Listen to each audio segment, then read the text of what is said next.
WWE superstar Cedric Alexander here to ask you one question, or maybe many questions. Do you like wrestling?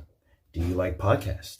Do you have YouTube? Do you have Spotify? Do you have any other form of social media where you can listen to podcasts? Well, then you should be listening to A to the K WrestleTalk. That's A to the K WrestleTalk. Listen to it because I said so. So, Carl, let's talk NXT. It's actually a surprisingly good week this week for me. I'm starting to get into it a little bit now. I'm getting to know everyone a little bit better, So we have a normal singles match, which is nice because I feel like there's a lot of, I think you've used the term before, overproduction sometimes. So we had a singles match with Candice LeRae and Mia Yim to start the night off. Now, this, sadly, it was a good match, and I was enjoying the match. And this is one of them things where, although I've praised it, I'm going to moan a little bit because they don't just carry on with it just being a singles match, which I would have preferred. But I kind of get it because of where the heading would take over. But essentially, it ends up going outside. Yim throws Candice into the barriers, and they battle all the way up to the ramp. And then you get the likes of Tegan Knox and Gonzalez and Shotzi Blackheart, and they come out, and it turns into a bit of a brawl up at the top.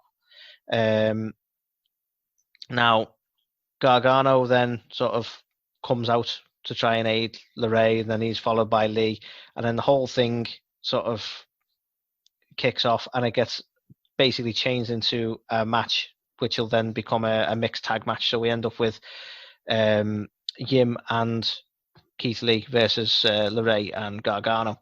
So again, all building towards NXT stuff, so I'm not overly against it, but I was enjoying the singles match.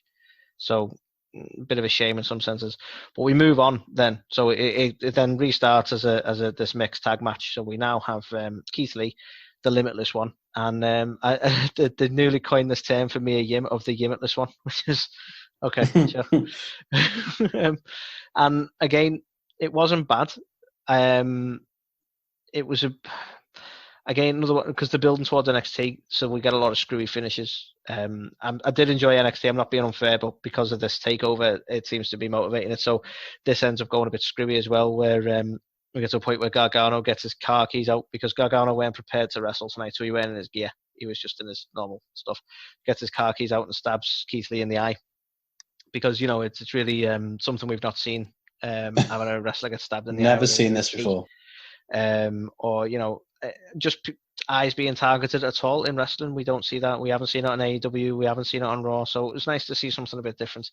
So he goes for Keith Lee's eye, and a la Moxley, I suppose. But the distraction of all that sort of kickoff allowed Mia Yim to get the roll up on LeRae for the win. So Gargano and LeRae fuck off pretty quickly because he's just stabbed someone in the eye, and so the victory goes to the good guys, as it were. But obviously, it's now looking like, well, is Keith going to be all right for takeover? He's just been stabbed in the eye. Not great. Mm-hmm. What did you think of the match, Carl? Because as a match, I don't mind it. I feel like there was a lot of screwing about because they don't want to sort of show you. They don't want to lean towards any direction, do they, when there's a pay-per-view coming up? Yeah, just shenanigans again. Just shenanigans all over. Just book it as a mixed tag match. You know what I mean? Why have the whole? It's a singles match, and then it's interference, and then I feel like that was just so they could have that quick bit of Shotzi and everyone getting involved, so they can go, well, see, they're all going to be there too. You know what I mean? And it's like, well, that was too quick. That you could have easily missed that. I could have been making a cup of tea or something, and not even known they interfered. But it's one of them. They chose to go the way they did. Sadly, because the thing for me, I would have enjoyed the singles match because that's not what we're getting a takeover, which we'll talk about. So for me, that's like, we'll have a singles match and have one of them go over, and then it adds the edge onto the match going forward, doesn't it? But they didn't, so whatever. That was the choice they made, and again, not bad overall. The biggest, strangest thing for me on this one, and I think you're probably going to be kind of annoyed with it, is the Dexter Lumis segment backstage. Where he decides to get out an easel and start drawing stuff. I feel like they're making him a bit comical already. How do you feel about that? Because I know you're a big fan of the way Loomis came in and the sort of intimidating look he had to him and so on like that. And now it seems they're just making him a bit of a cartoon character. Yeah, I don't want them to go full cartoon with it. I think it could work because he's obviously a psychopath. So if we're getting to see what's in his psychotic mind within his drawings, that could be quite cool. But if it's just like, silly shit constantly, then that's not going to be good. But I don't want to be one way or the other on it yet. I think let's see where it goes. Yeah, fair enough. And then the next bit we have, I can't say a lot on it, to be honest, Carl, because it didn't grip me, but they done like a bit of a video package, and I like a good video package, as you know. But we had a video package for the Undisputed Era, or Adam Cole versus Velveteen Dream, so it was cutting between them celebrating with Adam for his long title run, to Dream and sort of he's preparing for their match at TakeOver. But to me, it was a fairly quick message, dragged out. That's why I went to engage with this video package. I didn't need to learn anything about either party. It was just, I'm going to win. No, I'm going to win.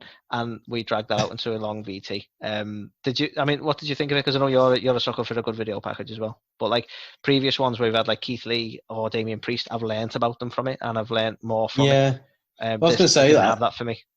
I am a sucker for a good video package. This just wasn't a good video package for me. It was just a lot of like, okay. It was a video package. I wouldn't say it was great.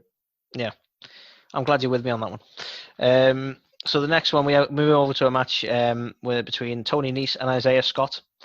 So I won't sort of drag it out. Isaiah Scott took the win. So, you're not going to sit in suspense there now, Carl. But he took the win in a bit of another screwy fashion, really, because we had Jack Gallagher walk out, and he sort of tried to cause a distraction. Now, obviously, it didn't affect, because he tried to cause a distraction, but Scott still took the win, so it didn't have that effect, but it still had that screwy element to it that I'm always like, well, just have a straight match. You don't need all this interference and all this messing around. But yeah, I don't know where they're going with it. I assume they're going to build up to this feud more with Gallagher and Isaiah Scott, but nothing I'm overly invested in. Nothing that they're moving over to take over, but hopefully something that's just sort of at its start and might become a bit more intriguing. Then we had the Undisputed Era, I'll call him, the Fish and the other guy. Robert Strong and Bobby Fish, I'm not going to be disrespectful to them, versus Oney Lorcan and Danny Burch. And this had a third tag team involved. And it was a mystery. It was a mystery, Carl. And you know what? I was made up. It's nice to see them again. And we had the returning Breezango. Now, we've seen Tyler Breeze on here before against Austin Theory. So we knew he was still knocking about, but we've now got a returning Fandango off injury, and it looks like they're going to have a bit of a stay on NXT as a tag team. And again, even just for that pop of, they were actually really good. As much as of a goofy gimmick they had, it was good to see them back. What did you make of the surprise return, Carl? Yeah, I popped for it. I was happy to see them back. Now, what did you make of the finish? Because we had Breezango actually going over the Undisputed Era in an interesting choice there. So what did you make of them taking the win over them too? Again, a shock, I think. They came back and I was like, oh yeah, cool, they're back, but I didn't think it was going to be anything more than like a bit of a comedy kind of like spot filler. But yeah, fair play. Maybe they're actually going to go full tilt with them. Yeah, I'm intrigued to see where they're going to go with the tag side, because I was thinking they're going to get pushed into the tag title scene, but then we obviously had Imperium come out, or we were the new tag team title champion people, but then they're followed by the two blokes who are with Malcolm Bivens. I keep forgetting their names. The two big Samoan fellas, or whatever they are. Usos. Yeah, the Nusos. So they come out as well. So it seems like I'm not sure where they're going to book the whole tag scene, but there's plenty to pick from there. So I'd quite like to see Breezango in more of a sort of run for the tag titles there, or however they do it. But it's good to see them back, and I look forward to seeing them more, to be fair. Yeah, same. Then we get a bit of a backstage segment where the Robert Stone brand is being promoted because of what it did for Chelsea Green, and Chelsea Green's response to that is to acknowledge that he has done a lot for her and then fire him. Okay, so he's been binned. But then this leads on. Obviously, we have a match between Aaliyah and someone I'd not seen before. Actually, I don't know if you've seen anything of it. Santana Garrett. No, I haven't seen much of it prior to this. To be fair, Yeah. I think I've seen one or two things, but nothing that kind of stood out. Whereas this one was a pretty good match. Yeah, and it was a good match. And we see Robert Stone come out, and it looks like he's still trying to scout Aaliyah on some level. But this has a finish of Garrett taking the win over Aaliyah, and then Robert almost being like, "Ah, fuck it then," like she hasn't won him over. So I don't know where they're going with that. Yeah, like is he? Because it seemed like he was desperate for a client, but then he's not interested. I don't really know. But they're not done with the Robert Stone brand, even though he's clientless by this time. What do you make of the whole Robert Stone thing? I mean, I think it's gonna be funny to see how his character kind of turns into like this dishevelled mess now that he's got nothing left. You know what I mean? I wasn't exactly massively over on him being like the manager or the whatever, the fucking coach or whatever the fuck he was of Chelsea Green, but I think like some of the stuff at Takeover where he looked absolutely dishevelled. Yeah, to be fair, Takeover really emphasised it a bit more, didn't it? Yeah. Yeah, but it'd be interesting to see. We have, I don't know if you might be able to talk on this one, Carl, but we had a Charlotte triple threat hype package that I totally skipped. Fuck it, can't be asked. Yeah, me too. So whatever cool. Charlotte comes on the screen, we hyped up the triple threats. That's all you need to know. Triple threat hyped up. Cool. So we get Cameron Grimes in a match. So he's that guy who looks like a bit of a grubby looking cowboy against somebody called Bronson Reed. Now, I assume the name evolved from being a fan of Criminals and Bronson and Chopper Reed. I don't know. He's an Aussie as well, so maybe he has gone for the Reed thing because of Chopper Reed. Speculation. But powerful looking fella, and there were some heavy hits in the match. But this Bronson Reed, I've not seen anything of him before, but he seemed to tire easily, let's say. I don't know what you felt about it, Carl, but he seemed like, they're going for some big power-looking moves on him, but he didn't seem like he could move around the ring all that quickly, and he just seems to be blown out really easy. I could be wrong on that, but yeah, I don't know. I don't even know how long he's been in NXT, so maybe he's still got some time, but he just didn't seem to have the energy to go for this match. Yeah, same. I thought I don't know whether he kind of just blew up because of like the pressure or whatever. I don't think we've seen much of him, so maybe it just got to him a bit, but he definitely didn't seem to have the conditioning that I would have expected. Yeah, I felt sorry for him as well because he took the loss to Grimes, who managed to get the what's his finisher called again? The cave in, apparently, and the quick pin. But after the match, Karrion Kross comes out and decides he's going to beat up the loser for some reason. Because, you don't beat the guy who won, who's gone over and gone like, I'm the stronger one. You go and beat the guy who already got beat up. Not sure what that did for Karrion there, but yeah, he takes advantage and beats up this Bronson Reed as well. I think he was just trying to get some cheap heel heat. I think there's no other kind of explanation for it, but... Yeah, it just, for me, he'd have got the same heat if he'd have beat up Grimes. No one really liked Grimes anyway. But it was like, he's already down and out, so I'll just go for him. It just seemed like he was taking the easy route, And for a guy who's being booked as a beast, seemed a bit odd. But nevertheless, not a great day for Bronson Reed. And then we end NXT, Carl, with a fantastic match, a fantastic end to a story, and that is the final for the interim cruiserweight title between El Hijo. I keep saying this wrong, but El Hijo del Fantasma.